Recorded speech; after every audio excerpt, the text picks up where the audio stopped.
नमस्कार. मणक्याचे ऑपरेशन टाळा असे बरेच थेरपी सेंटर आजकाल प्रमोट करतायत.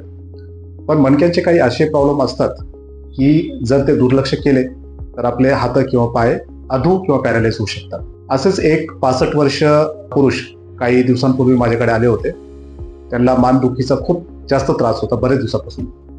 तर त्यांनी आपल्या जवळील जे थेरपी सेंटर आहे तिथे 1-2 महिने ट्रीटमेंट घेतली, पण त्यांचा त्रास काही कमी झाला नाही आणि त्यांना हळूहळू हाता आणि पायामध्ये मुंग्या सुरू झाल्या. तर ते माझ्याकडे आले होते दाखवण्यासाठी. आपण त्यांचा MRI स्कॅन केला असता त्याच्यामध्ये त्यांच्या मानेच्या 6व्या मणक्यामध्ये कॅन्सरची गाठ निघाली.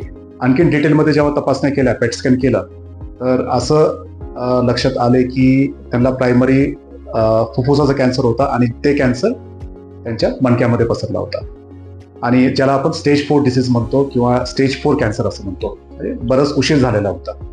तर आजच्या व्हिडिओमध्ये सांगण्याचा एकच उद्देश आहे, आपल्याला जर मानदुखी, कंबरदुखीचा त्रास खूप दिवसापासून असेल तर त्याच्याकडे दुर्लक्ष करू नका.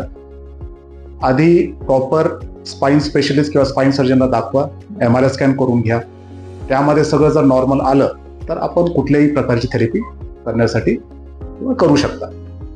धन्यवाद.